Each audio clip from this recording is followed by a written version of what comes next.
In the heart of the city, tucked away in a dimly lit jazz lounge, there was Leo, the silent pianist. Every night, he'd take his seat at the grand piano, his fingers dancing across the ivory keys, filling the room with melodies that told stories words never could. He played with a passion that was almost tangible, each note a whisper from his soul. Patrons were captivated, not just by his music, but by the enigma of the man himself. He never spoke, never even smiled. He simply played, pouring his heart out onto the keys, and then vanished into the night. I was a regular there, a writer searching for inspiration. I found it in him. I'd sit in a corner booth, nursing a drink, and just watch. I wondered what stories were locked behind his silent lips, what joys, what sorrows, had shaped the music that flowed so effortlessly from his hands. His eyes, often closed as he played, seemed to hold a universe of unspoken emotions. He was a puzzle I desperately wanted to solve. One evening, the melody shifted. It was a new piece, something I'd never heard before. It started softly, a tentative exploration of a theme, then swelled into a breathtaking crescendo of longing and hope. It was a love song.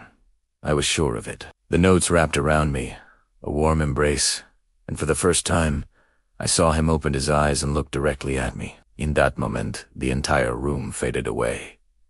It was just me, him, and the song, a song that felt like it was mine. Night after night, he played my song. It became our silent conversation. The melody would change slightly, reflecting the mood of the evening. A subtle shift in tempo, a new harmony introduced. It was how he said hello.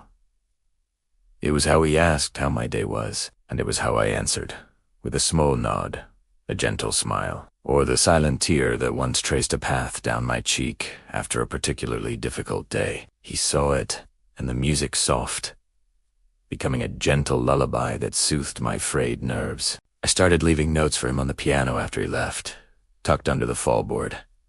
Just simple things at first. Your music is beautiful. Thank you for the song. I never expected a reply, but one night I found a single, perfectly pressed flower resting on my usual table. A white gardenia. My favorite. My heart hammered in my chest. He was listening. He was watching. He was speaking to me in his own way. Our silent courtship continued. I'd leave him snippets of poetry inspired by his music. He'd leave me a unique flower, each one telling a different story. A red rose for passion after a fiery, intense performance. A yellow tulip for sunshine on a rainy day. He was a man of profound depth, communicating more with a single stem and a beautiful melody than most people could with 1,000 words. I was falling for a man I'd never heard speak. The mystery of his silence, however, still lingered. The lounge owner, a kind old man named Al, only knew that Leo had arrived a year ago and asked to play in exchange for a room upstairs. He'd handed Al a note that simply said, "I play, I do not speak." And that was that. Al respected his privacy, and so did everyone else. His silence was part of his magic, but I wanted more.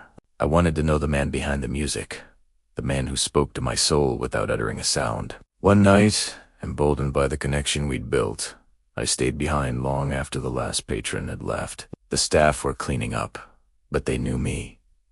On Lit Maybe, Leo finished his final piece, the familiar notes of our song, and as he stood to leave, I approached him. My heart was a drum solo in my chest. He stopped, his eyes wide with surprise.